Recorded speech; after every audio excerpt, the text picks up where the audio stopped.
News. Welcome to our viewers in the United States and around the world. This is New Day. It is Friday, July 28th, 6 o'clock here in New York, and we do begin with breaking news. Republicans' 7-year push to dismantle Obamacare goes down in a stunning defeat. Senator John McCain, living up to his nickname, the Maverick, casting the decisive vote against the GOP's last-ditch effort to repeal major parts of Obamacare. What a night it was. President Trump blasting the Senate vote, saying that 3 senators let the American people down. The president tried to call McCain to sway him, but that did not work. What is next in the health care fight? Let's get right to CNN's Phil Mattingly. He is live on Capitol Hill with all of the breaking details. You've had a very long night, Phil. Good morning, Allison. I think a lot of people have had a very long night. Look, the furious lobbying, not just taking place behind the scenes, but right in public view on the Senate floor. Senate Majority Leader trying his best just to get the 50 votes he needed to move forward. In the end, one senator made clear it wasn't going to happen. The ayes are 49, the nays are 51. The motion is not agreed to. The Republican Party's 7-year effort to repeal Obamacare collapsing after a dramatic Senate floor vote that dragged on into the early morning. In the end, it was Senator John McCain who cast the decisive final no vote, siding with fellow Republicans Lisa Murkowski and Susan Collins, who voiced their disapproval on every measure voted on this week. The Republicans' last-ditch effort, the skinny repeal amendment, voted down 49 to 51. This is a disappointment. I regret that our efforts were simply not enough this time. McCain rejecting desperate pleas from Vice President Mike Pence and Senate Majority Leader Mitch McConnell, even taking a phone call from President Trump, according to a source, but none of it swaying the veteran senator who lived up to his nickname, the Maverick. Tonight was an unfortunate night. It was a sad night. But yet I don't believe this journey is over. So now, Mr. President, it's time to move on. The vote capping off a day of uncertainty as Republicans shuffled back and forth from meetings in the Senate floor, desperately trying to wrangle the votes for a skeleton repeal bill designed simply to move the process into a conference with the House. But the seeds of failure were sown early Thursday evening as McCain joined colleagues castigating the bill and the process. We've got to have Republicans and Democrats sit down together and come up with a bill that gets a majority in both houses. McCain's close friend, Senator Lindsey Graham, making clear the merits of the bill were lacking. The skinny bill as policy is a disaster. The skinny bill as a replacement for Obamacare is a fraud. Each seeking assurance from House Speaker Paul Ryan that the House would not pass the Senate bill the Senate Republicans were trying to pass themselves. Ryan eventually relenting, saying the House was willing to go to conference. But it wasn't enough for McCain, who said in a statement that the Speaker's assurance, quote, did not ease his concern that this shell of a bill could be taken up and passed at any time. And Allison, I just want to underscore the magnitude of this. Obviously, a very dramatic night and morning, but the idea that the Senate Majority Leader would put a bill on the floor and have it fail is big. The idea he would put the bill, the thing that these Republicans have campaigned on for more than 7 years, that is the basis for why they have the majority in the Senate, the majority in the House, and at least in part why they have the White House, and have that fail, it is a dramatic, huge deal. Now, what happens going forward? It's an open question right now. Obviously, Senator McConnell saying they're going to move on. We've seen throughout this process kind of fits and starts and failures and revivals. One senior GOP aide who was working on this process, guys, told me in a text this morning, this was a kill shot. We don't know how we can possibly move forward from here. We'll have to wait and see. But at least for the moment, the Republican repeal effort seems dead. Oh my gosh, Phil, thank you for underscoring just how big a night it was on Capitol Hill and how dramatic some of these moments were. We'll be back with you in a moment. President Trump reacting to the defeat on Twitter, vowing again to let Obamacare implode and blaming everyone else. CNN's Athena Jones is live at the White House with more. Hi, Athena.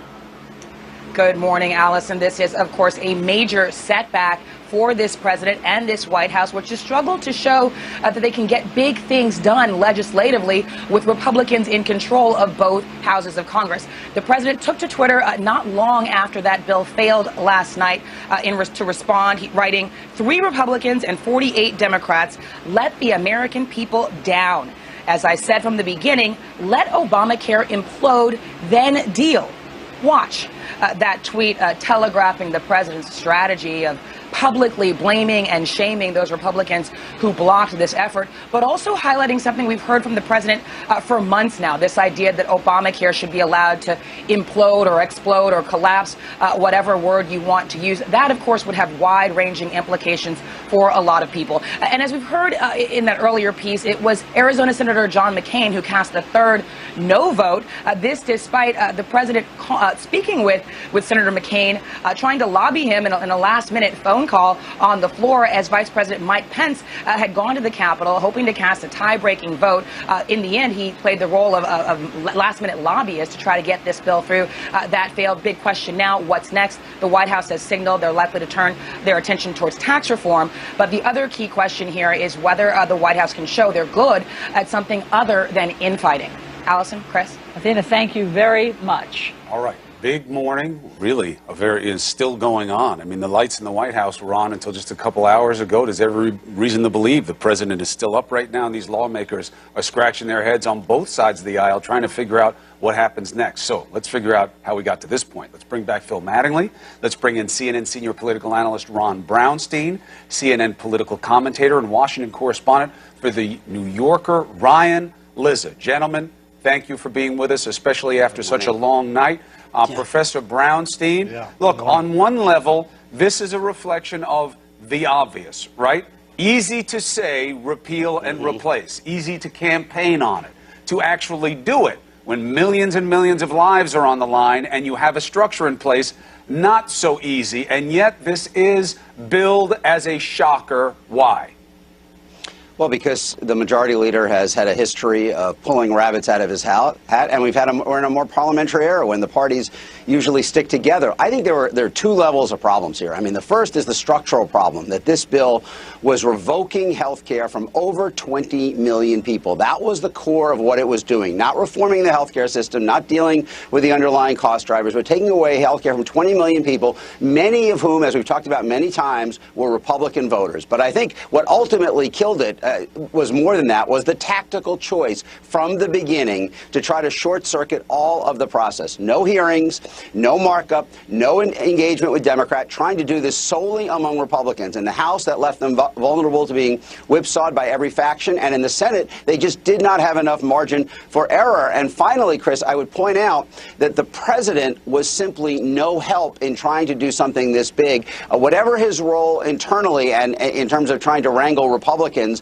and that, you get kind of mixed reviews on that. In terms of the ability to sway the public, it just wasn't there. This bill was looking at an approval rating of under 20% of the public supporting. He was not able to provide any air cover. And in the end, I think all of these forces weighed it down and proved again that Thomas Jefferson was right when he said a very long time ago, great innovation should not be forced upon a slender majority. They just didn't have the votes to do this solely on a party line basis.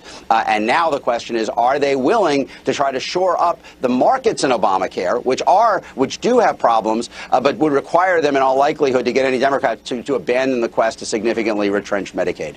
Phil Mattingly, you've been up all night, you've been covering this, and for people who are just waking up, I just want to revisit that moment of John McCain walking up in that dramatic and poignant moment and giving the thumbs down. And you could hear, I don't know if, right there, if we have the audio there, you can hear that the Democratic side of the chamber was about to erupt, even more so, but Chuck Schumer waved them off, like this is no time to spike the football. And, it's just, after the weeks that John McCain,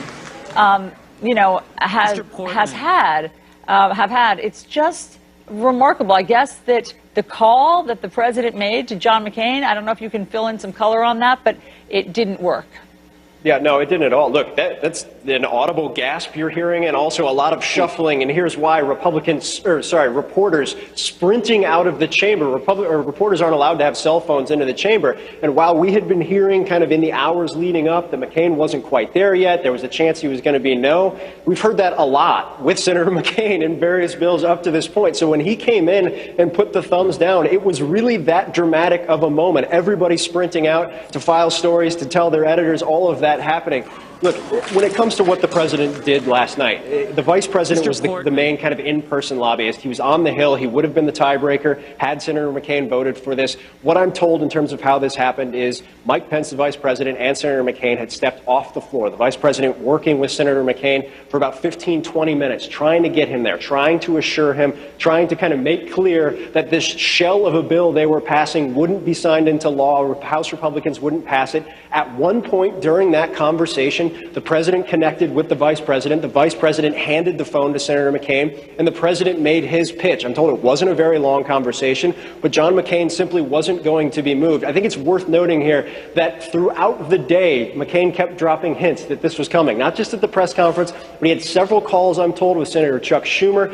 You have to keep in mind, guys, that the bill that Senator McCain really cares about is on deck, the National Defense Authorization Act. There was more talk from him, I'm told, to Democrats about what was happening next on that than the health care vote at all. So the signs were there, but the fact that Republicans couldn't figure out a way to get him to buy into this, it was a major moment. And I can tell you that even as leaders kind of got their heads around the fact that he wasn't going to come around, even as dramatic as it was in the Senate chamber, for the members themselves and the staff that I've been talking to this morning, they just thought they were going to get there. They thought they had figured out a way to keep the process moving, and to have it short-circuited like that in such a dramatic moment, it was breathtaking. It really was. And John McCain has a gift for political theater. You know, ordinarily there's a roll call. They call the name and you vote.